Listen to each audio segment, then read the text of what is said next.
Well, hello again, everyone. Welcome to the Red and White Authority, episode number 21. I'm Art Regner, along with USA Today's Hockey Hall of Fame writer Kevin Allen, and we are going to talk about Game 7 between the Detroit Red Wings and the Tampa Bay Lightning, Game 7 of their first round NHL playoffs, or the quarterfinal. I don't know what it's called anymore. I kind of lose track. Anyway.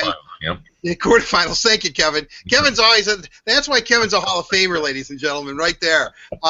But we've been waiting all day. Yes, I'm still sick, and go for another chest X-ray tomorrow. That's going to be fun. But anyway, with that said, it just came down. Kevin, I know, had to file for USA Today, so about, I don't know, maybe 45 minutes ago, that Nicholas Cromwell has been suspended for Game 7 for his charge on is it Kucherov? I think he hit. Yeah, I think he did Kucherov for sure. With right, about a minute left in the second period. In the second period, Red Wings were, I think, at that time searching for something, and Cromwell, who has told me many times before, Kevin, that when he was younger, he just hit everything, and actually got hurt a lot. He was susceptible to injury. Says as he's gotten older, he picked and chooses where he's going to hit. I think he was just trying to get the Red Wings ignited. I mean, they were down in that game 3-1 at that point, and I think he was just trying to charge the crowd up and his team. I'm not condoning the hit, by the way, but I'm just saying I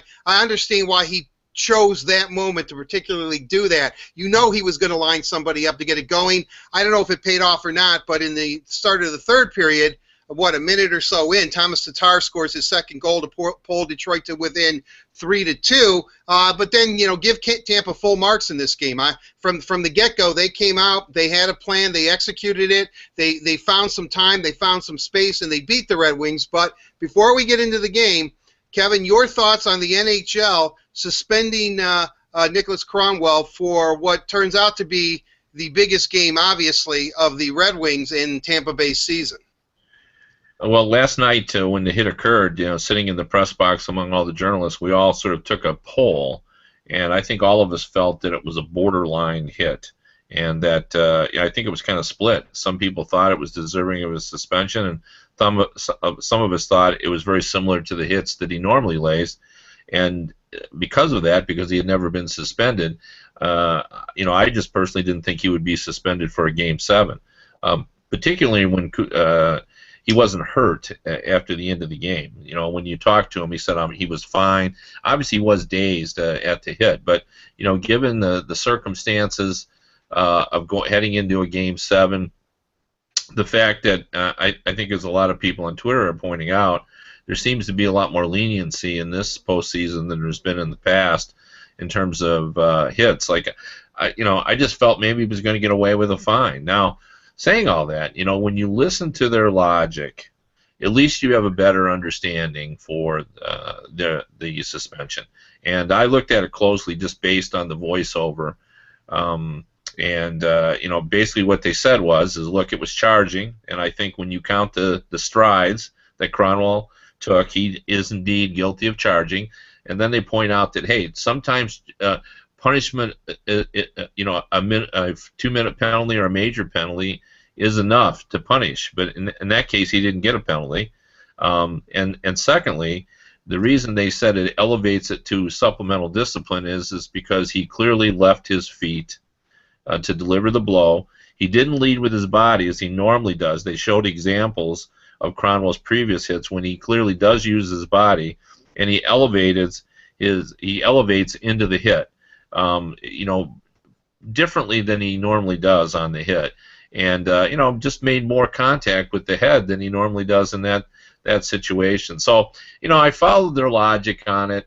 I think it was it's one of those gray areas. Well, gray area is not the right frame. I mean, it's like right on the borderline, in my opinion. And he got the 1-game suspension instead of the fine, and it's a devastating blow for the Red Wings. He's on the point on their power play, and let's face it, the Lightning have been much better than the Red Wings 5-on-5. The reason they're hanging in there is the fact that their power play has been better, and they've scored some goals. So Cromwell will be missing from that. And the team has played well defensively, and Cromwell was leading the team in minutes, in almost 24 minutes per game. So this is a very, very difficult blow, and really creates a major challenge for the Red Wings to try to go down in Tampa Bay to win without their top defenseman. I mean, in addition to everything I just said, Cronwell is a veteran leader who's been around the block, faced a lot of these situations, always poised, just a crucial, essential, vital player, and now he'll be out of the lineup. Well, obviously it's not playing too well here in Detroit. Yeah. And a couple of, and granted, this is real fresh, so I'm not exactly sure. I mean, certainly there are some who have pointed out talk about Johan Franzen and see if he thinks Cronwell should get suspended or not, because he's dealing with concussion problems. I mean that it's about time that something does happen to targeting hits to the head. But the prevalent feeling is that, as you just said, the league has let a lot worse go in this playoff. This is a crucial Game 7, and I know how when Claude Lemieux always used to get in trouble, and they say, how many games should they suspend him? And they say, well, one playoff game equals like 4 regular season games or something like that. Well, then a Game 7 is going to doesn't that equal like 82 games? I mean, if you look at it that way. Yeah. I mean, this is a really odd thing to do at this point in the season, from the standpoint is that, and this is a very prevalent feeling in the United States,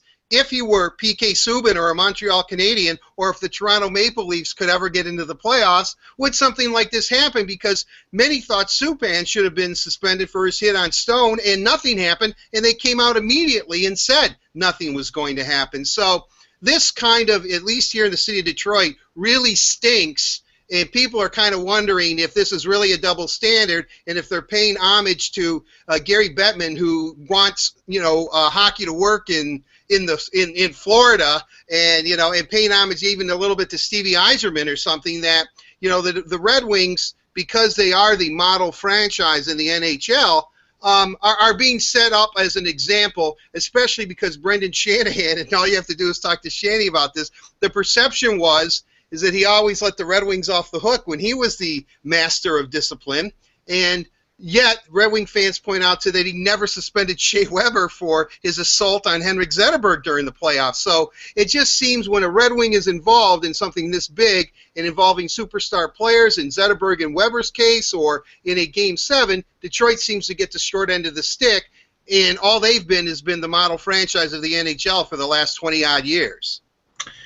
Well, I think if you ask the people around the league, like, they've always felt that Cronwell has never been properly punished for the way he plays. They see him as a guy who sets up players and then takes them down. And he has made hits that have come up high, but I've always felt that Cronwell was a very clean player. Like, even on this check, like, I don't think there's any question that he wasn't targeting the head.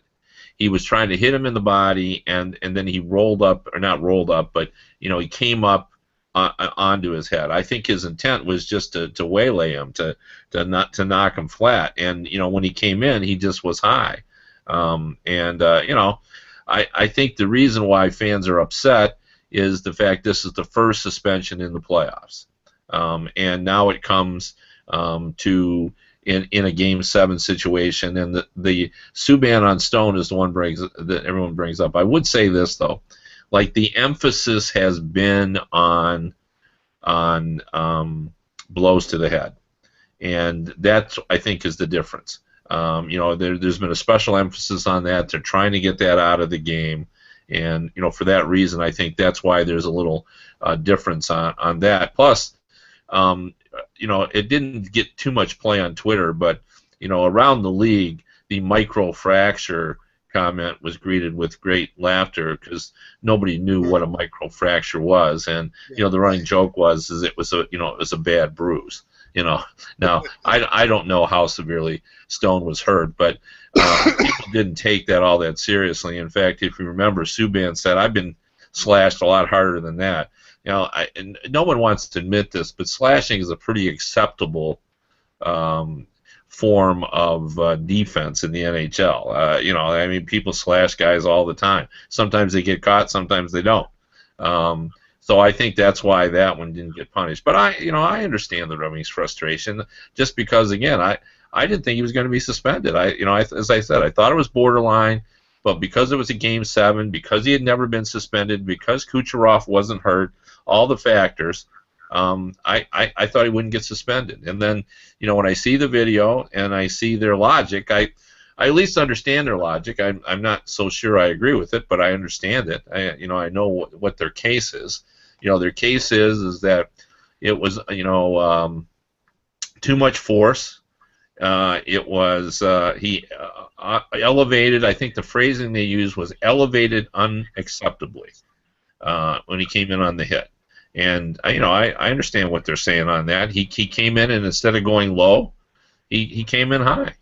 And instead of crashing into the core, as they called it, the core of his body, he came in with the forearm as opposed to the he oftentimes Cronwell turns his back when he hits the guy, and this time he led with his forearm. And I've looked at it numerous times, and again I didn't think he'd be suspended. I thought he'd be fined, but I at least sort of understand what they're trying to say.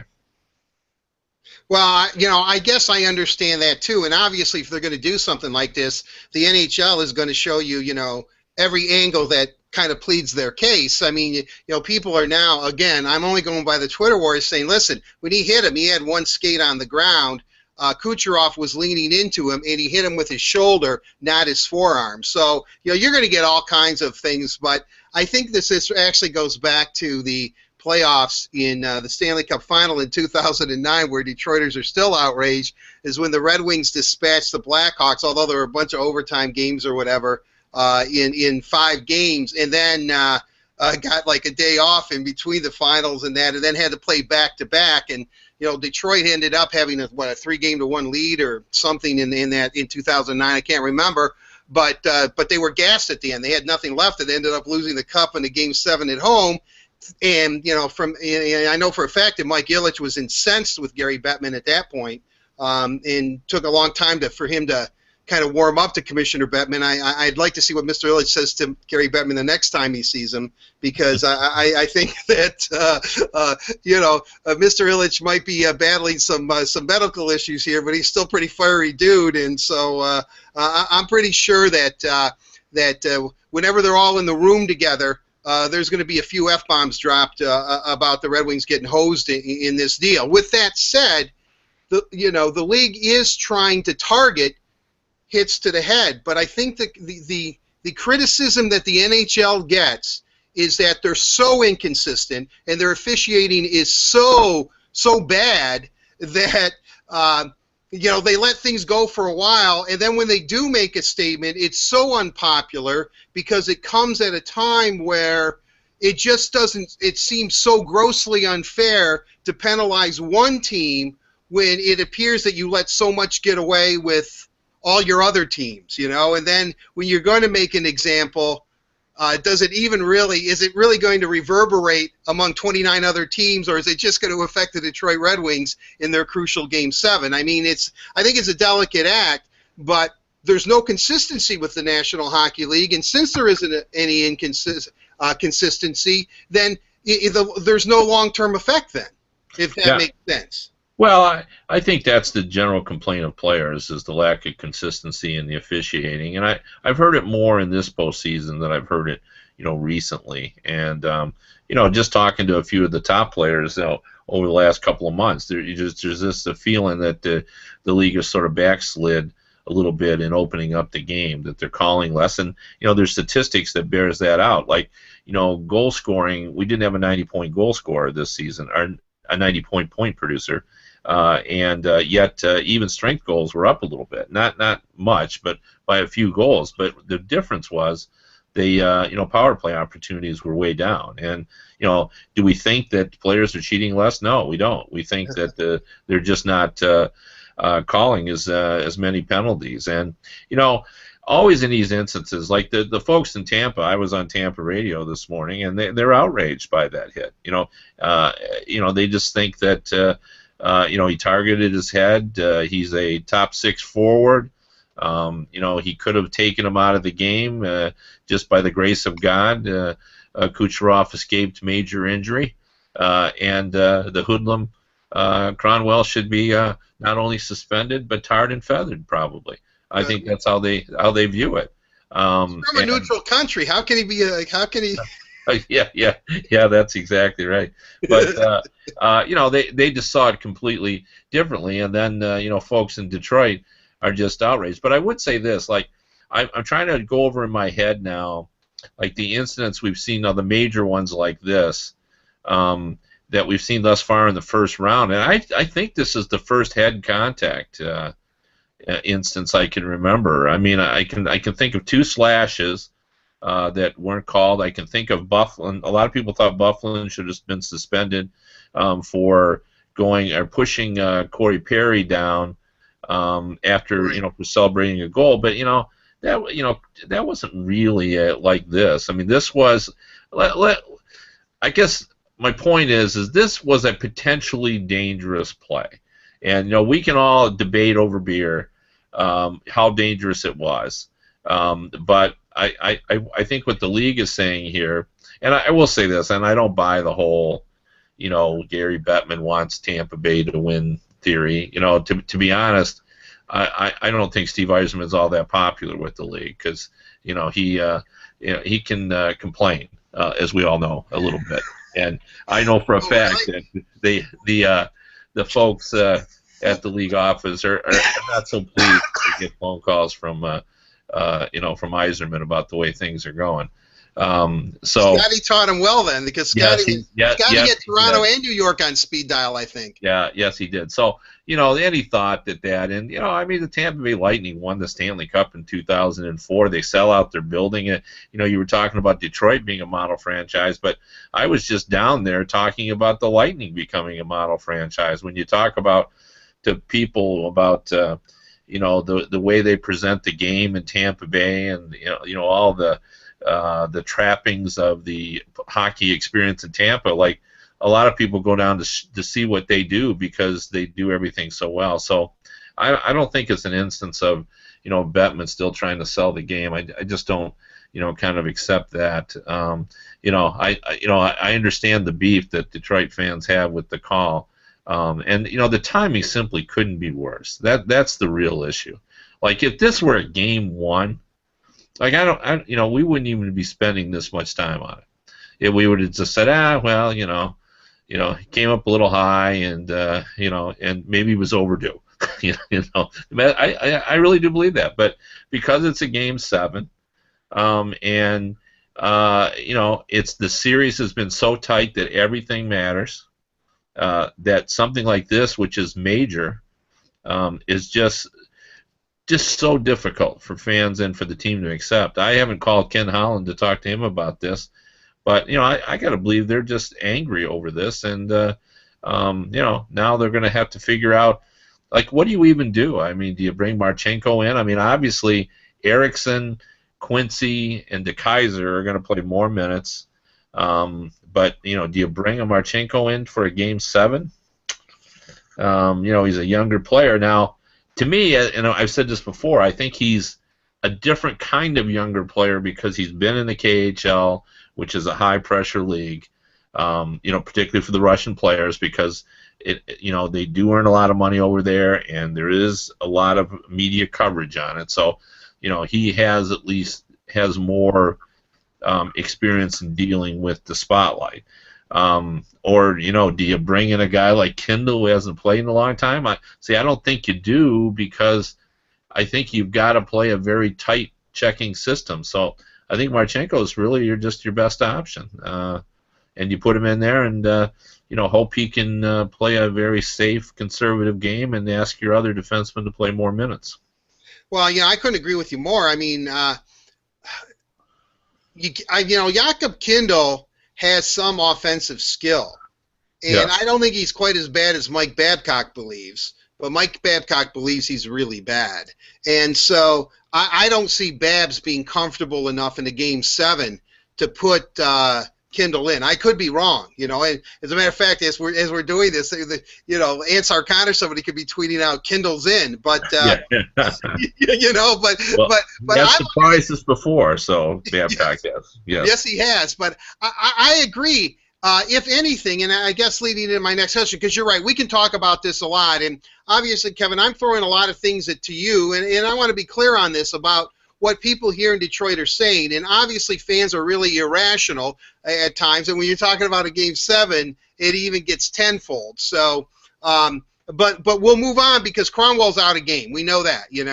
Friday night in Montreal, if Detroit is fortunate enough to somehow win Game 7 in Tampa, win for the third time for a team that lost only 8 home games all year, or 9 home games all year, and 8 of them in regulation. The Red Wings have beaten them twice now. If they're able to do that, Cromwell will be back. But what does this do to Detroit's game? I mean, they played a pretty simple game in Game 5 at Tampa. But they're going to have to make it simpler, which you would think, I have to agree with you, you would think it has to be Marchenko has to come into the lineup. Yes, and I think even before Cronwell went out, I was thinking they had to really talk about playing just a perfect defensive game. If you look at the problems they had in the last game, and it was such a unique game because it looked like there was absolutely no room in the neutral zone for 3 games, and then all of a sudden it looked like the Lightning had discovered a wormhole that they could get through the neutral zone, or a secret tunnel where suddenly they had lots of ways to get into the offensive zone, and it really did change the look of the game. Like they had a lot more time and space, and I think the Red Wings have to figure out a way to close that secret tunnel or whatever space that the Lightning managed to find. And the other important thing too is like they have to improve their line changes. Like this Lightning team is so swift and so skilled that when you have a poor line change, I think it's a 50-50 proposition that they're going to take advantage of it. And they have to prevent breakaways. They have to prevent odd man rushes. You have to play a very conservative defensive game, and then hope your forwards. I mean, I think Datsuk, Zetterberg, and Tatar and Nyquist, I think we're back to the old cliche of your best players have to be your best players. Like you're not going to win this Game 7 unless somebody in that group has a big game, maybe multiple players, because your secondary scoring is important.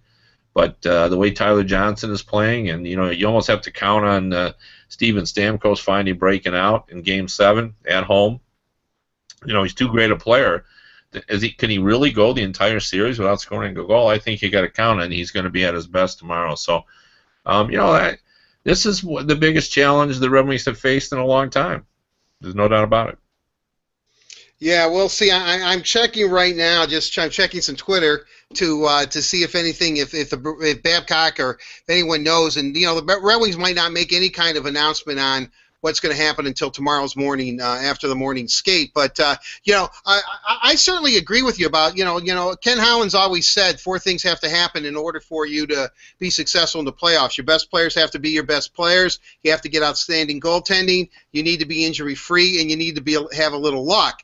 And I think so far, if you look at this, out of all of those, Detroit's had a little bit of puck luck here and there. I would say that. They've been.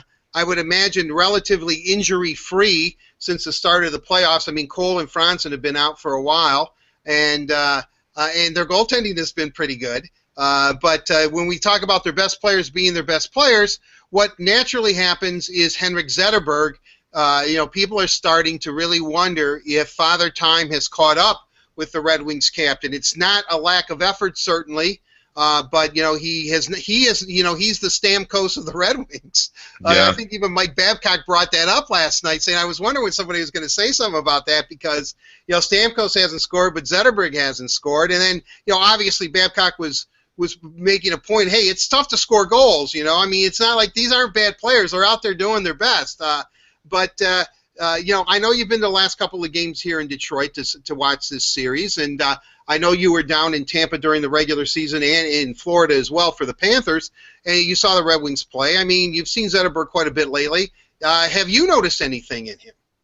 No, I mean, he's continuing to work hard. I will tell you that I had a conversation with the GM today who and we got to talking about this series. We started up talking about Stamkos, and he pointed out that Stamkos late in the season, started to have some trouble finding the net. And, I've talked about that too, that, for most of the season he never went more than 3 games without a goal, and then suddenly in the final month of the season he started to have trouble. It's not just in these first 6 games. If you go back, he's only had goals in 2 of his last 13 or 14 games. So, he's had some issues, and I think it's just a matter of him going through a slump that goal scorers go through.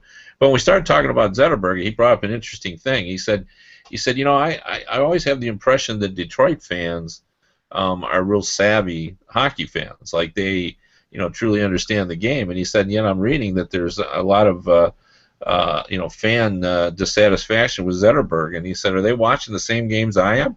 And I said, well, I believe we're all watching the same games. And he said, well, the point I would make is that he said Zetterberg is still an intense player. Like he's just great to have for for a playoff series. He's hard to play against. He's hard on the puck. He's hard chasing the puck. He'll throw his body out. And I said, well, I think fans are just frustrated because in the past he's been a scorer. And his point was, well, over time, your game evolves. And his point was Steve Yzerman was not the same player late in his career than he was early in his career, but he was still valuable. Right, and nobody thought less of Yzerman when he couldn't score. Now, I think that's a little bit different because Yzerman was beat up and playing on one leg and so forth. And Zetterberg to me still seems in the prime of his career.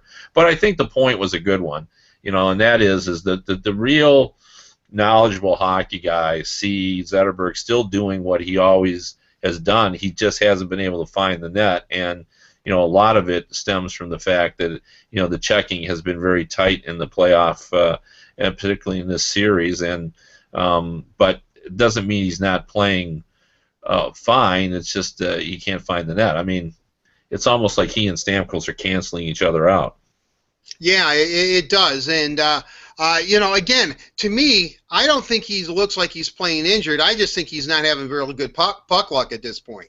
He seems to be in the position, and obviously his drive and desire still seems to be there, and that's why I guess I don't think he's hurt either. I know that we're kind of jumping around here, Kevin, but I want to reiterate because I know people pick this up at different times, and before we really get into what happened in Game 6 and look at Game 7 now, I know you said that the Red Wings have a daunting task. We think they're even going to have to dumb their game down, even more than they did in Game 5 in Tampa. But at this point, is there any way, as corny as this sounds, that Nicholas Cromwell's suspension could be a real rallying point for the Red Wings and allow them to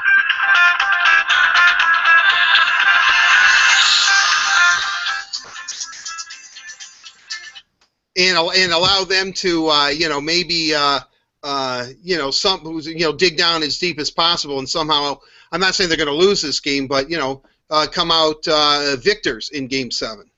Well, I'm sure they're going to try to utilize it that way. I mean, I think there's going to be 2 things said. First of all, Mike Babcock's going to give a very familiar speech of, hey, he's gone. We can't change that. Now we got to move on and play a hockey game. It's Game 7. We're in Tampa. It's going to be a full house. It's going to be a great time, and with or without Nicholas Cromwell, we're going to have to play that game, and let's get at it.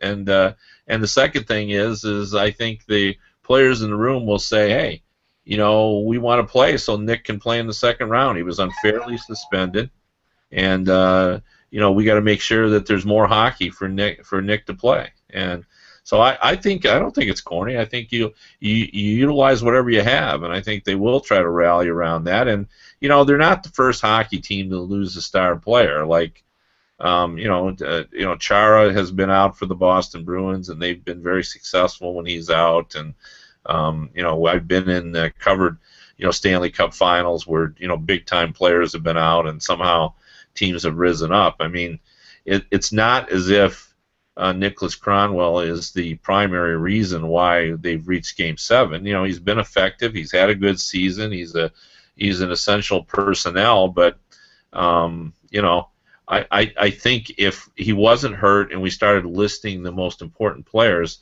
I think it would have taken us a little while to get to Cronwell. You'd have to start with Mrazek, who's been pretty important. You're going to have to talk about, Tatar, who's scored some goals. You're going to have to talk about Datsuk, who's had some goals as well. So we're getting down to maybe the fourth or fifth player, so I think they're just going to have to figure out a way to survive without him. And I really think it's they can't look at it as if Marchenko's going to step in and be a difference maker. I think they have to look at it as De Keyser, Quincy, and Eriksson. Particularly Eriksson. Like Eriksson's now going to have to be the number one, defenseman. Like he's going to have to. Kind of scary. Yeah, no, it's a lot scary. But he's going to be the guy out there, and there's nothing they can do about it. I mean, it's no different than getting an injury, and the only thing that's different is the outrage, would be wouldn't be there. So. But, when you were naming them off like Mrazek and Datsuk, and you can say Tatar, maybe Helm, and some of the things, or Abdicator, you're getting down to then you get to Cronwell. You're talking about maybe their fourth, fifth, maybe even sixth guy, but he's the first defenseman you've named, and so I think I think that's the rub for Red Wing fans. But with that said, I really want to.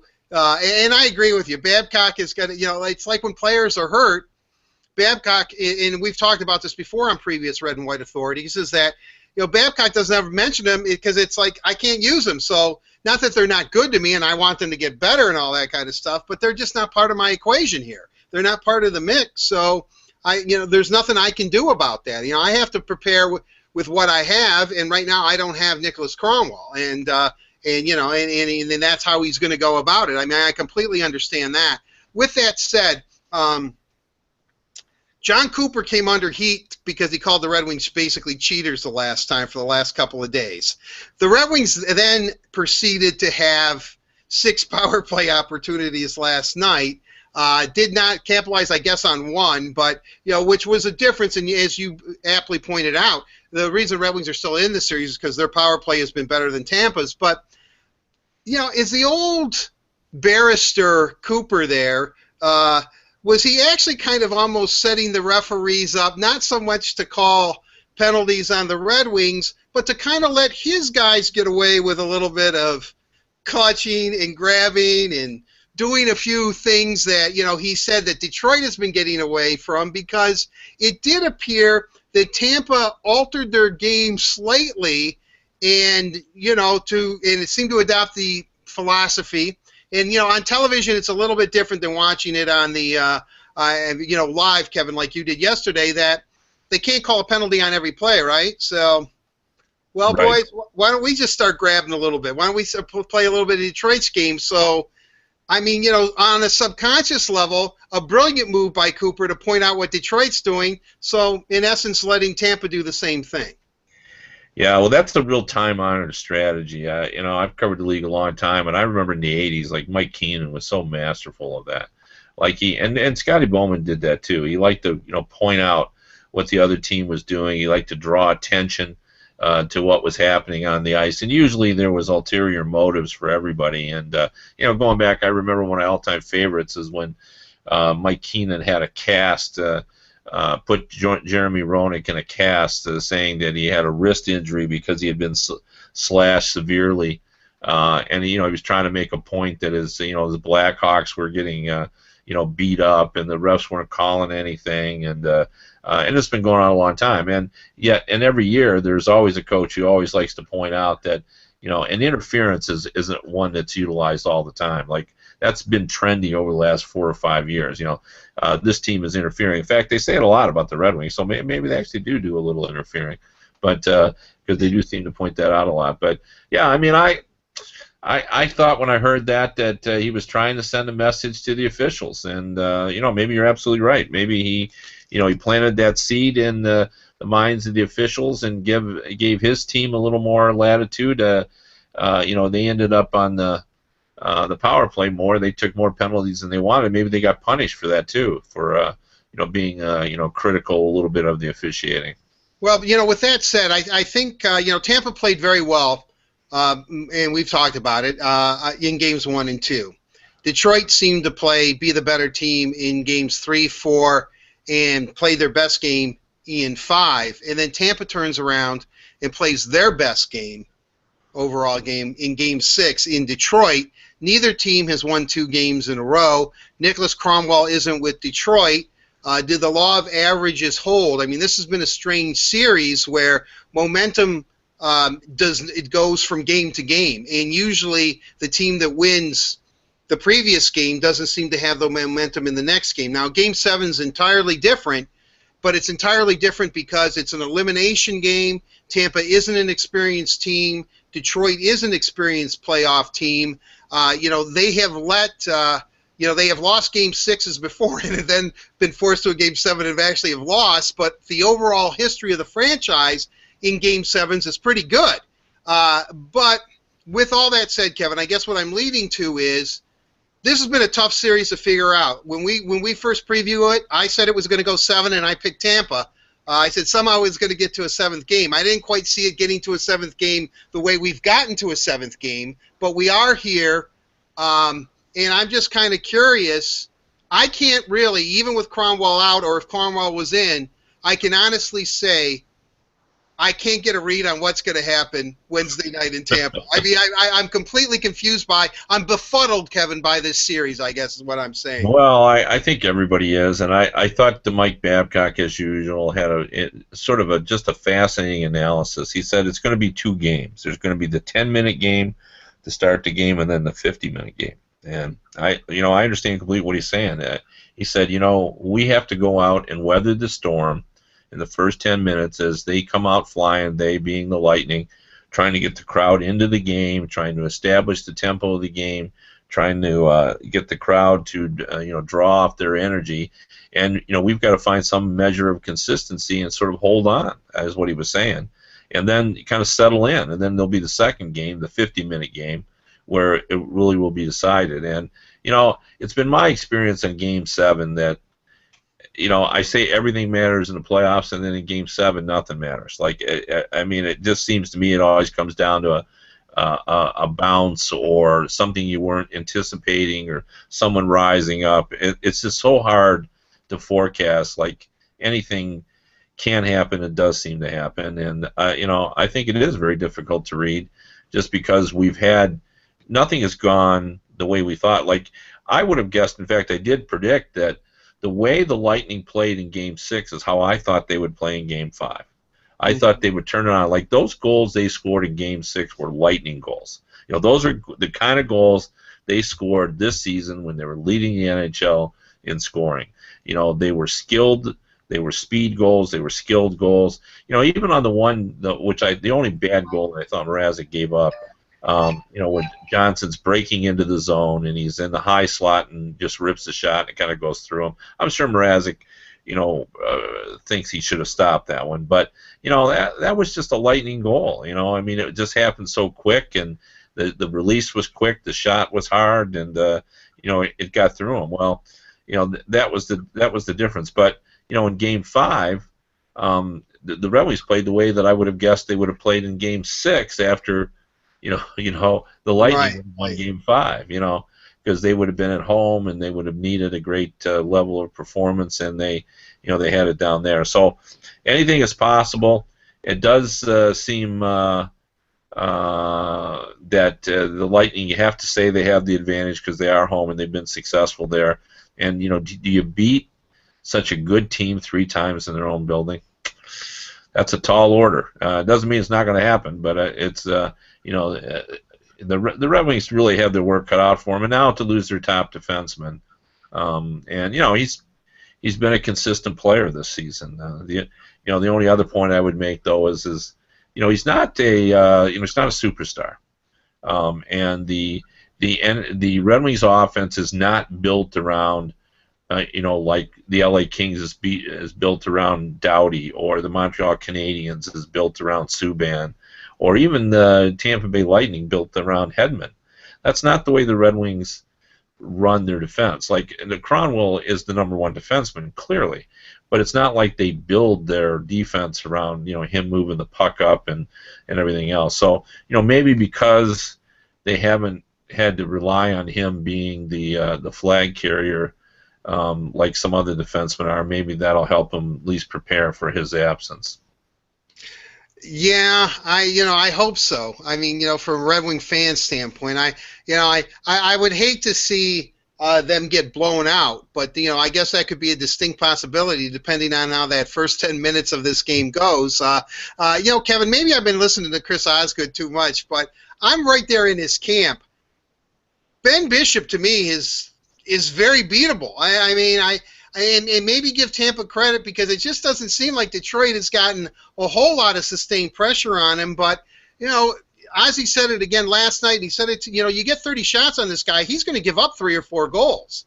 And, the key, I guess, may be for the Red Wings to, even though we said they had to dumb the game down a little bit, even more now without Croner being there, that they have to find some way to get to Ben Bishop, because I think if you get to him, I think this guy, as I said, is a meltdown waiting to happen. I think that is a huge key for Detroit is find a way to get some offense and get shots on Ben Bishop. Shoot often and shoot from anywhere. It would be my philosophy. I would agree with that. I think you got to get some traffic. The numbers don't lie. He's at a .904 save percentage. And this is a year when everybody seems to be above .920. It's the year of the goalie, and his numbers are not all that impressive. And like the Tatar goal that he gave up that allowed the Red Wings to entertain the hope of a comeback early in the third period, if that's your goalie, if that's Mrazek and he gives that goal up, you're real unhappy. He's got to stop that. He's got to make that save. You don't pay your goalies to make the spectacular saves. You pay him to make that save right there when he needed to make it. And I think that was an indication of exactly what you're saying. He's been below average to average. He's had some spurts for 8 or 9 minutes where he's made a couple of saves that has helped his team, but for the most part he hasn't won him any games. He's looked leaky at times. I mean, pucks are getting through him. He batted one into his net. Some shots have, where it looked like he was in position have sort of leaked through. So, I think Ozzy's right. There's been nothing to suggest that he is among the league's top goalies in this series. No, with that said, I know one was an empty net goal, but Mrazek gave up 4 yesterday. However, I guess that was one of the better 4-game performances by a goalie I've ever seen, giving up 4 goals. I mean, he the Boyle shot, the Stamkos shot, the Boyle shot. I think that, and I know that that you wrote about it, could be maybe the highlight save of the playoffs, or certainly one of, if not the entire year. He's not a problem. He's not an issue. You would think going into a Game 7 on the road that one of the apprehensions, if you're a Red Wings fan, would be you have a 23-year-old guy in net. I don't care if he's done it at the World Junior level and won the Calder Cup. We're talking about the NHL. But, again, it's amazing. He's more mature than I am, I think. He's more settled and calm than I am. I mean, it's amazing that somebody his age can be as balanced and as level as he is. So I guess what I'm saying is, hey, Mrazek could stink up the joint tomorrow night and get pulled, and Jimmy could come back in and maybe lead a Gallant-inspired Red Wing comeback or something. I don't know, a Hollywood ending. But the fact of the matter is, goaltending has not been an issue for Detroit in this series, and as long as Mrazek's around, everyone's telling me, I think we finally have found a goalie, which is, how quickly they forget about Jimmy, but that's pretty much the truth right now, is that Mrazek has been, if anything happens, if the Red Wings get eliminated on Wednesday, I think the one thing Red Wing fans will walk away with from this playoff run is Detroit has a solid not even solid, maybe an elite level goalie at this point. Yes, and I think it's more likely that he could win the game for him, than have a poor game. I think that's how I feel from watching him. Like, I think he's gained confidence as he's moved from the series, and he started out, with a whole basket of confidence. So, I think he's been very impressive, and if he came out and threw a shutout at him tomorrow, would anybody be stunned? I wouldn't, and not the way he's performed. The longer he can keep them off the board, the more pressure they're going to feel, and if the Red Wings can get a couple of goals, who knows? So I think the Red Wings feel good about their goaltending. I think they feel good about their ability to get the puck past Bishop. So now their one doubt is, okay, can we play as well defensively without Cronwell?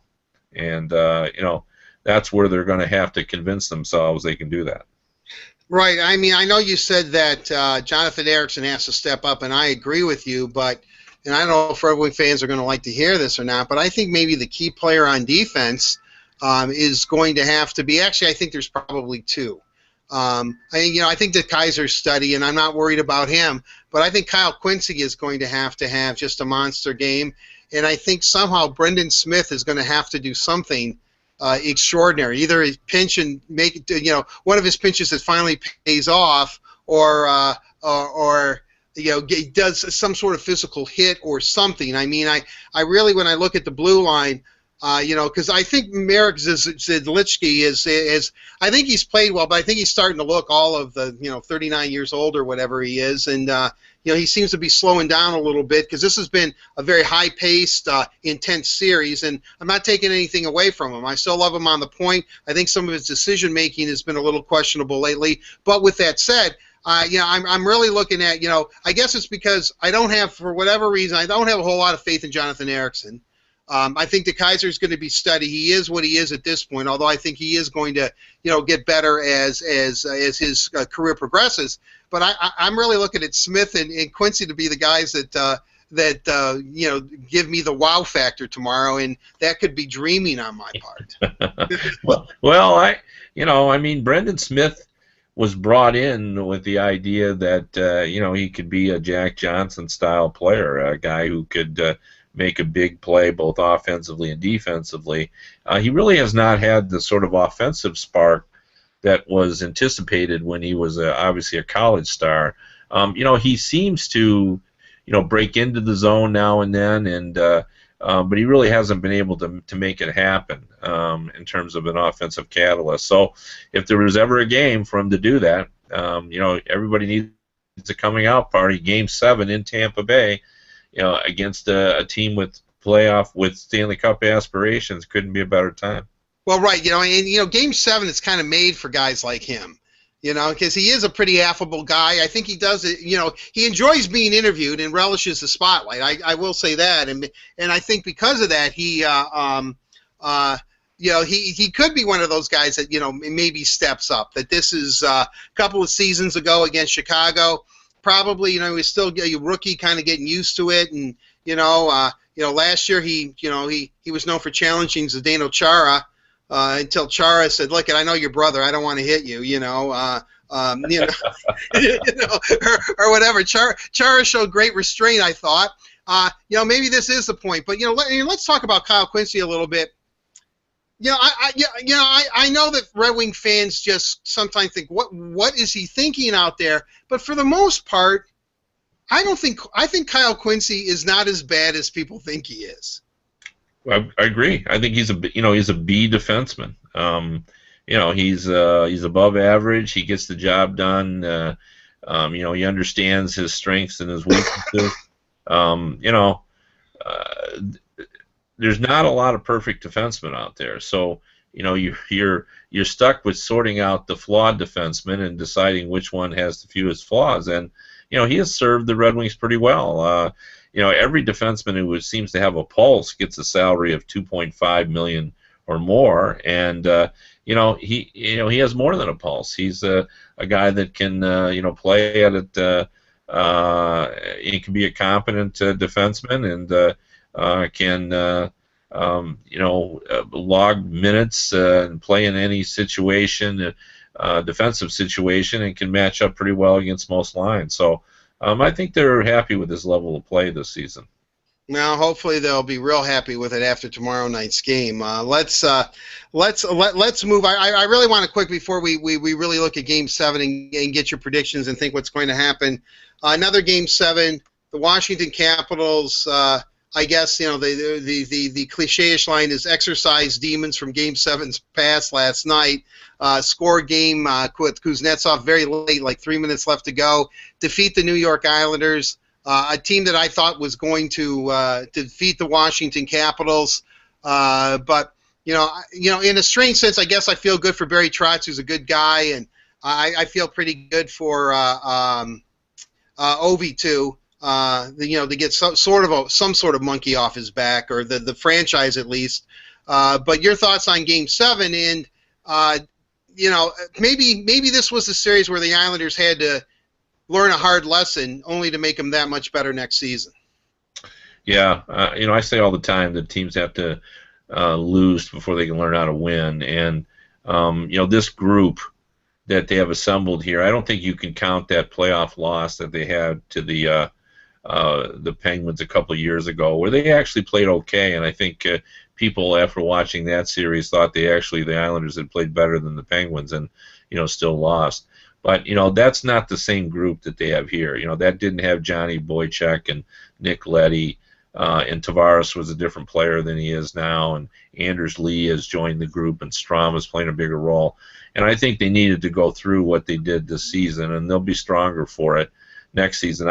What I find fascinating is, everybody cast Trotz as being the defensive-minded coach who was going to come in and make the team better defensively. He did do that. But I think what was more crucial was, and it was his objective right from the beginning, I actually wrote a story about it, he wanted to get them comfortable playing in tight games, one-goal games. And he felt from watching the films that's where they were lacking, that whenever they'd get in a close game, they weren't comfortable playing like that. They felt like they were going to give that goal up. They didn't have confidence when they were playing in one-goal games, and that's how he really changed this team.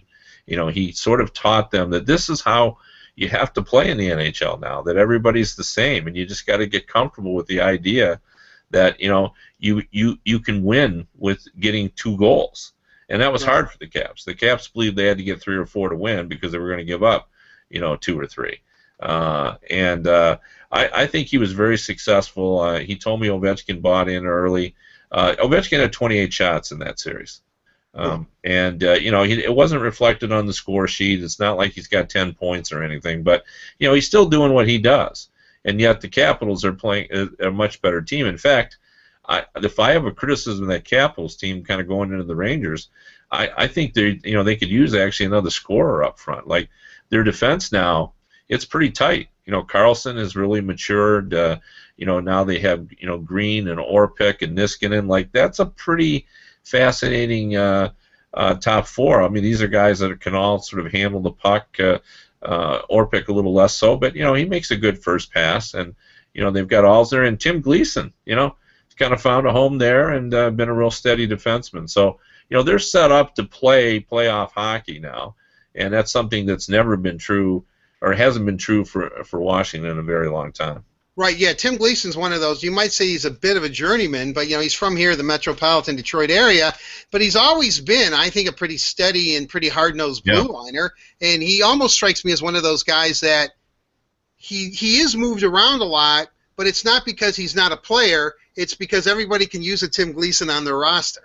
Yeah, and there's value for those guys. I mean, he's a third pairing defenseman and very comfortable in that role. And if you're going to be a good team, that third pairing, can't be a liability, and he's not. Like, he played on the 2010 U.S. Olympic team. It's not like he's a slouch. Like, he can play the game. He's a smart player, and he knows what he's doing back there. So, I still like the Rangers over the Capitals in this next series. The Rangers are a better team than they were last season when they got to the final, in my opinion. And Lundqvist is still Lundqvist. The defense is better now.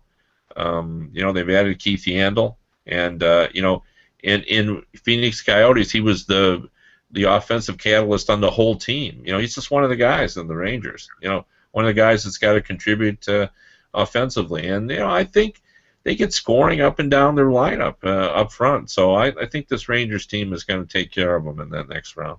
Yeah, it'll be. I'm looking forward to that series. I'm also looking forward to the Detroit-Montreal series. Kevin, tell me that's going to happen. Well, here's the thing. Like, I think Detroit could beat Montreal. I have said all season that Carey Price has been great. There's no doubt about it, and they've been opportunistic scoring. But you can't tell me that a team that is ranked 23rd or 24th, I can't remember where they ended up, in scoring in the National Hockey League is a great hockey team. You at least got to be an average scoring team, even if you're a great defensive team. I mean, right. None of those teams that were down near the bottom with them, made the playoffs. Like, there's no playoff team down with the Montreal Canadiens in terms of scoring. It's just the teams that didn't make the playoffs. So, that's definitely an Achilles heel, is that they have trouble scoring goals. And Price is great, and he's deserving of the MVP. He'll probably win it. But they have trouble scoring goals, no doubt about it. Well, they do have trouble scoring goals, and let's look at Game 7. Certainly, I think we've established it a couple of times already on the program. Key is certainly Peter Mrazek. Will he be able, much like he did at the beginning of Game 5, Tampa Bay got an early power play opportunity within the first minute in Game 5. He was able to make some key and big saves. Mrazek did, till the Red Wings sort of settled themselves down at about that 10-minute mark of the first period, score on a power play goal by Riley Sheahan with 23 seconds left, and then pretty much got better and better and better. I would imagine, in what makes Game 7 so different, that the team that scores first is always in a great position, because I think deep in the back of the minds of the team that's behind, they start to open it up and play and take a little more chances and a little more risks, maybe earlier than they should, because there's a little bit, and I think this is like a human nature kind of thing, a little bit of a panic sets in, saying, boys, we're running out of time here. We gotta do something. We gotta make something happen. So with that said, I guess, when I look at what the keys will be tomorrow, and after all, my nickname is Captain Obvious, Mrazek's got to stand tall for the first 10 minutes, really the whole game, but especially the first 10 minutes, and the Red Wings have to score that first goal. Yeah, I'm with you. That's crucial for sure. I think they got to have their big guns have got to go. I mean, you really do have to have them, flying around. And I think in that group, Tatar has been the most consistent in terms of being noticeable. Zetterberg has done some good things as well, and he's been hard to play against. But, in every game I could remember a play or two where Tatar, was in the middle of it. Like, you thought he had a prime scoring chance, or, he was going to make something happen. So they need him to go. They need Datsuk to have a good game. And if Stamkos is going to score, they need Zetterberg to score. Well, now, do you believe that Detroit will come out and be tough defensively, but not be so aggressive? I really thought in Game 6 the Red Wings were a little loosey-goosey, kind of, although Tampa, I think, exploited. You saw they found that wormhole, which was, you got to give it to John Cooper. That was a nice bit of coaching that, he came up with a pretty good game plan that, the Red Wings can't get in, they have to stay on point, I guess is what I'm trying to say, and carry out their game plan no matter what Tampa's trying to do, because I feel this way. If there's one player that Peter Mrazek seems to have Peter Mrazek's number, it's Tyler Johnson. He seems to be scorers at will against him, but everybody else, you think Mrazek almost has to be into their head. And my point being, by saying that is that I think that the Red Wings have to play a very, very structured game tomorrow, and a fairly safe game, and just kind of do their own thing, regardless of what Tampa's trying to do. If they stay to their game plan and structure, my God, I sound like Bobby Knight talking about basketball here. You beat yourself. The game beats you, not the other team. but I really do think that. I think that they have to. What they have to do, I guess, what I'm trying to say, they have to duplicate Game 5. Well, they do for sure, and anybody who saw Game 6 knows for sure now, as if you didn't know already, that the Lightning have more skill than the Red Wings. I mean, those goals that were scored were pretty goals. They were skill goals, and that's what the Lightning can do with quickness, and they can take advantage of that. So you do have to play a very structured game. You have to play a safe game, and then you just have to take advantage of your scoring chances. And I think the key, as you alluded to earlier, is the fact that they have to exploit Bishop. They have to find out whether this guy's an elite level goalie. You're not going to find that out with 22 shots on goal. You're going to have to put some shots on him, and you're going to have to get some traffic, and you're going to have to go hard to the net, and you're going to have to try to get some second chances, and you're going to have to put some pressure on it, and that's hard to do. We're asking them to do two things that don't always go together. We're asking them to play a safe, conservative style, and then we're also trying to get that offense to go a little bit more than they have, and try to put some pressure on them and get some shots on goal, because that usually means you need defensive involvement moving up into the play to put that level of pressure on them. But to be honest, they can't go that far down the ice because the speed of the Lightning, we've seen what happens when they're going. So, it's not an easy task. It's especially with Cronwell gone, but probably what we're talking about is what I said before the series, that if they played this series 10 times, the Lightning are going to win it 3 or 7 times or 8 times, and Detroit will win it 2 or 3 times. So the same is probably true of this game. And in a Game 7, maybe the Lightning would win it 7 or 8 times, but the Red Wings will win it 2 or 3 times, and you just have to hope it's tomorrow if you're a Red Wing fan. Right. Well, Kevin, I can't go back on it now, I guess. I said it would go 7 and that Tampa would win. As much as it pains me to say this, unless Mrazek can give up 1 goal, at the most 2, and and sounds like you're begging there. Come on, man. But yeah, I definitely am, because I'm hoping that Nyquist. If Nyquist and Zetterberg score goals, I guarantee you Detroit wins. But aside from that, well, I'll tell you, I don't know. I really don't know. Obviously. My heart always wants Detroit, but my brain is always telling I have to go with my brain and be objective here. And I just see Tampa winning Game 7. I just do. Yeah, no, that's how I feel. I mean, I picked them beforehand. I think they're the better team. But I don't think it's hopeless for Detroit. I think they have the ability. I think we've sort of pointed out ways that they can be successful. But I'll tell a story.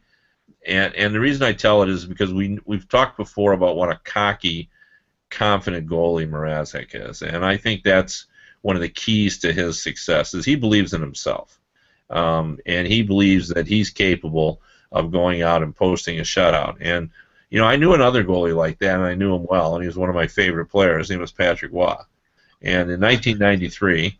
And I've gotten to know Jacques Demers really well through the years, and he's confirmed this story is true.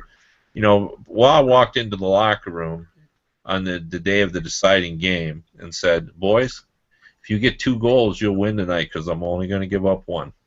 And players have said that that level of confidence, went a long way. Where they just felt that Patrick Waugh was going to follow through on that. So maybe Peter Mrazek will walk into the dressing room tomorrow and say, "Boys, if you get 2, we're going to win tonight because I'm only going to give up 1."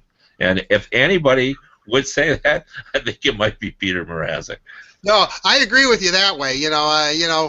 Hopefully Patrick Waugh gives him a phone call tonight or something, and they can talk things over. Dominic Hasek or something. But it should be wonderful. A game. I would imagine, Kevin, we'll shoot again sometime on Thursday about this and kind of speculate.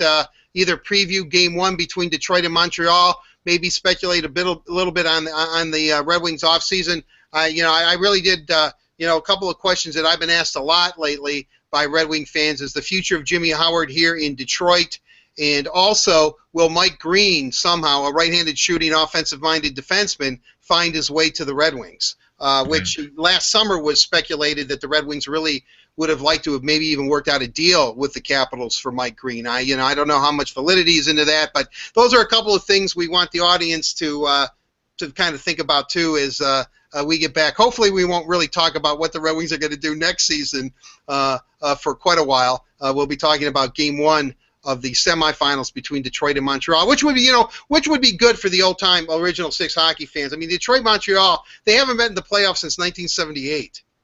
Yeah, no, that would be great. And I was there at that series as you were as fans. With standing room tickets, I think I had for that one. So, but yeah, well, one thing, maybe by next time we start figuring out talking about next season, I'll have my duck in place that's going to fall down every time we mention Dion Phaneuf, because there we go, secret word.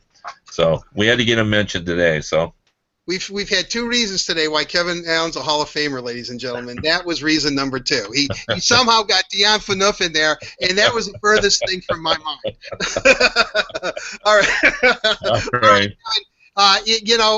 Well, we'll enjoy the hockey game. We'll get back on Thursday. Hopefully the Red Wings can do it again. I mean, this is such a weird series. Detroit winning 3 times on Tampa's ice isn't out of the realm of possibility, just because of the way this series has gone. So, I guess if you're a Red Wings fan, that is probably, something to, hold near and dear to your heart. But that'll do it for this edition of the Red and White Authority, episode number 21.